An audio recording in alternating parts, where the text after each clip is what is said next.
ఇంతగానం వీళ్ళు చేసిండ్రు అని అంటే దానికి కారణం ఏంది అని చెప్పి నువ్వు మాట్లాడితే ఫ్రెండ్స్, స్వతంత్రం వచ్చినప్పటి నుంచి ఒకటే ఒక ముద్ద, ఒకటే ఒక అజెండా, కాంగ్రెస్ హీన చరిత్ర.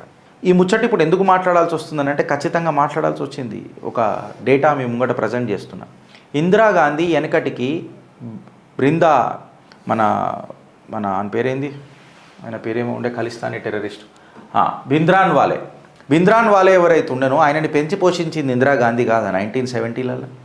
భింద్రాన్ వాలే కంప్లీట్గా రాడికల్ టెర్రరిస్ట్ అయిపోయి ఏమేం విధ్వంసం చేసిండో మనం అందరం మర్చిపోయినావా.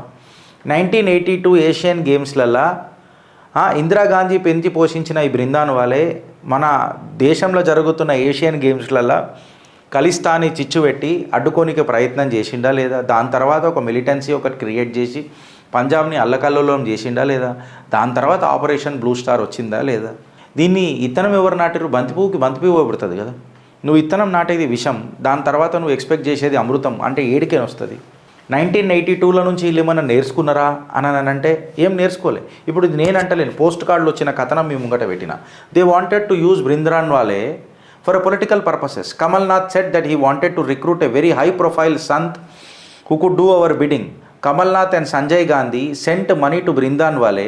He used to scare Hindus and create a new issue of Khalistani that never existed. Former Special Secretary Ra GBS Sidhu మాట్లాడాడు. సంజయ్ గాంధీ ఇంకా కమల్ నాథ్ కలిసి ఈ బృందాన్ వాలేకి పైసలు ఇచ్చి పెంచి పోషించి లేని ఖలిస్తానీ మూమెంట్ని పెంచి పోషించింది కాంగ్రెస్ కాదా?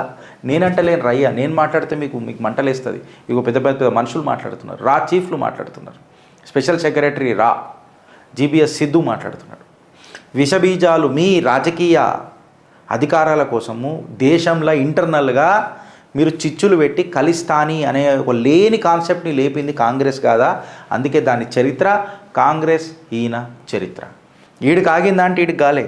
ఇదే ఇందిరాగాంధీ ఇక్కడ భారతదేశంలో మన ఇందిరాగాంధీ దేశ ప్రధాని ఎల్టీటీ టెర్రరిస్టు ప్రభాకరన్ని పెంచి పోషించి మిలిటరీ ట్రైనింగ్ ఇప్పించి దాని తర్వాత మన రక్షక బలగాలకే అటాక్ చేయించి ఇటు తమిళ పోరాటం అని చెప్పి ఒక లేని ఉద్యమాన్ని తీసుకొని వచ్చి ప్రజలలో విషబీజాలు నాటి ఆ తర్వాత వీళ్ళే ఎవరైతే వీళ్ళని తయారు చేసిండ్రో వాళ్ళే మన భారత రక్షక బలాల మీదకి ఉల్టా తిరిగి సాక్షాత్తు రాజీవ్ గాంధీ నాకు ఇష్టం ఉండకపోవచ్చు, కాకపోతే ఆయన హోల్డ్ చేసిన పొజిషన్ ప్రధానమంత్రి, నా దేశ ప్రధాని కదా, నా దేశ ప్రధాని మీదనే సీదా అటాక్ చేయించుకొని వచ్చి తలకాయలు పుచ్చలు వలగొట్టించేదాకా తెచ్చుకున్నారు. ఇది ఎవరిత్తనం నాటిండ్రు? కాంగ్రెస్ కాదా?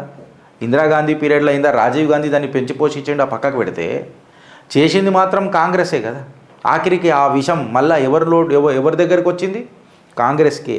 లాస్ట్కి ఆ భస్మాసుర హస్తం ఎవరి మీద పడ్డది? కాంగ్రెస్కే.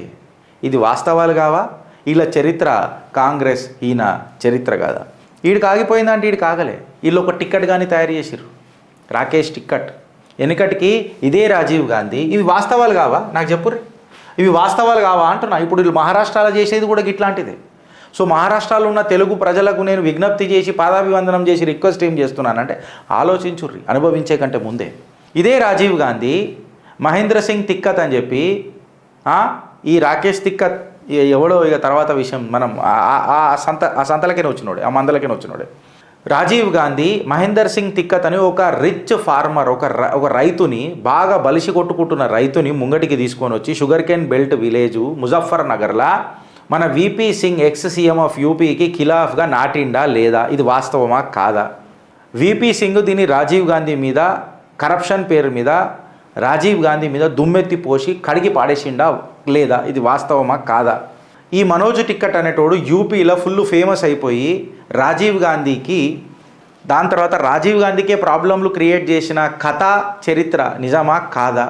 దాని తర్వాత రాజీవ్ గాంధీకి ఎంత హస్తగతమైందో ఏమైందో ఎట్లయిందో దాని తర్వాత వీళ్ళు వేరే వాళ్ళని నాటి ఫోర్త్ సన్ రాకేష్ టిక్కట్ ఇప్పుడు వచ్చినోడు వీళ్ళందరినీ నాటి వీళ్ళందరినీ చేసి దాని తర్వాత మనోజ్ సింగ్ టిక్కట్ పొలిటికల్ కెరియర్ని వీళ్ళు ఎట్లా ఖతం చేసిండ్రు కాంగ్రెస్ వాళ్ళు అనేది మనకు తెలియదా? అరే బిఆర్ అంబేద్కర్ పరిస్థితిని తీసుకురండి ఫ్రెండ్స్, ఒకసారి మీరు చెప్తారు. ఈ మనోజ్ తిక్కత్ గారిని కూడా చేసి తయారు చేసి ఆయన పొలిటికల్ కెరియర్ని ఖతం చేసింది కూడా కాంగ్రెసే. ఎందుకు ఇది యాంటీ అవుతున్నాడు కాంగ్రెస్ కన్నా? సేమ్ ఒక మందలకైనా పుట్టిన కథనే ఈ రాకేష్ టిక్కట్ అనేటోడు. గిడున్నాడేమో ఈ రాకేష్ టిక్కట్ అనేటోడు 2020లో ఈయన ఇతరం నాటింది కాంగ్రెసా కాదా? ఫామ్ లాస్ మీద లొల్లి క్రియేట్ చేసి భారత్ని హస్తగతం చేసి America support deep state support తీసుకొని వచ్చి రైతుల పేర్ల మీద ఉద్యమం చేసి భారత్లో హస్తగతం చేసి భారత ఆర్థిక వ్యవస్థను దెబ్బతీసి భారత్లో పెట్టుబడులు రానియకుండా చేసి తర్వాత ఏ ప్రభుత్వాలు వచ్చినా భారత్ మారదు, కేవలం ఇట్లనే ఉంటుంది, మన ఇంటి సమస్యలు మనమే పరిష్కరించుకోవాలా ఈ ప్రభుత్వాలు ఏమన్నా కానీ అనే ప్రభుత్వాల మీద నమ్మకం పోయేటట్టు చేసింది కాంగ్రెసా కాదా? ఇవాళ దేశ సరిహద్దులు కానీ అది ఇంటర్నల్ కానీ ఎక్స్టర్నల్ కానీ ఎక్కడ తీసుకున్నా మనము మన దేశము అని చెప్పి మాట్లాడుకుంటున్నామనంటే అది భారతీయ జనతా పార్టీ యొక్క గొప్పతనం కాదా? భారతీయ జనతా పార్టీ ఇవాళ ప్రతి భారతీయుడు పక్కన నిలబడలేదా? మోదీ సర్కార్ అనేటోడు శత్రు భయంకరంగా తయారు కాలేదా? ఇవి వాస్తవాలు కాదా?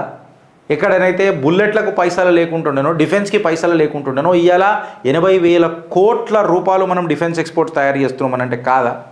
ఈ రాకేష్ టిక్కట్ కానీ పెట్టుకొని వీళ్ళు ఎంత ముంగడికి పోయారో మనకు తెలియదా? వీడికి 1,500 కోట్ల ఆస్తి ఎడికని వచ్చింది ఫ్రెండ్స్. మళ్ళీ సామాన్య రైతు అంటే ఈ డీప్ స్టేట్ ఏదైతున్నదో చదువుకున్నోడు ఎవడైతున్నాడు కదా ఈ అరవింద్ కేజ్రీవాల్, ఈ కేజ్రీవాల్ మీద ఎన్ని పైసలు పెట్టిందో మనం అందరం మర్చిపోయినామా?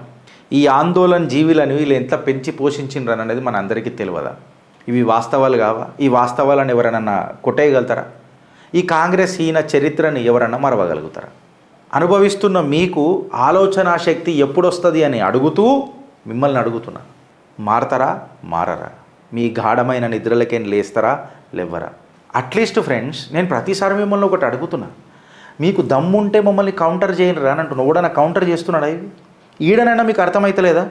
మీరు ఎంత మోసపోయినరు, మన పూర్వీకులు ఎంత మోసపోయినరు, మన తాతలు నాన్నలు గిట్లా వీళ్ళ మాటలిని ఇంకా మన జనరేషన్ ఇలా నమ్ముతుంది అని అంటే మన ఫ్యూచర్ జనరేషన్స్కి మనం ఏం చెప్తాము అని అంటున్నా నేను. వీళ్ళు ఇచ్చే 4 పైసా మన నాడల కోసము మన దేశ భవిష్యత్తుని తాకట్టు పెడదామా, మన పిల్లల భవిష్యత్తుని తాకట్టు పెడదామా? నేను మిమ్మల్ని అడుగుతున్నాను. సరే ఇప్పుడు మనము హిస్టరీ దగ్గర పోయి పాస్ట్ ఏమైందో మన పాతది ఏమైందో అక్కడ తవ్వకపోవచ్చు, కాకపోతే ఇయ్యాల ఏమైంది అనేది ఇంపార్టెంట్ కదా. నువ్వు రెస్పాన్సిబుల్, నేను రెస్పాన్సిబుల్ కదా. వాళ్ళు ఇది కూడా నువ్వు పట్టించుకోక నువ్వు సెక్యులర్గా డోంగ్ కొట్టుకుంటూ కూర్చొని వీళ్ళు అపీజ్మెంట్ చేస్తున్న ఈ అడ్డమైన రాజకీయ నాయకులకు, ఈ కాంగ్రెస్ ఎస్పెషల్లీ నాయకులకు వీళ్ళ చరిత్రనే హీన చరిత్ర అని మాట్లాడుకున్నప్పుడు దీన్ని మనం ఎట్లా మాట్లాడదాం, ఎట్లా ఖతం చేద్దాం, ఎట్లా నిర్మూలిద్దాం అనే ఆలోచన కూడా రాదా మీకు? ఓ 2 గంటల పాటు మీరు టైం తీయలేరా మీ జిందగీలో దేశాని కోసం? ఏది నిజమో ఏది అబద్ధమో అరే వాడిని అడుగుతున్నా కదా, కమెంట్ పెట్టమని అంటున్నా కదా ఆధారాలతో, వాళ్ళు పెట్టగలుగుతారా? పెట్టరు, ఏదో ఒకటి తీసుకొని వస్తారు.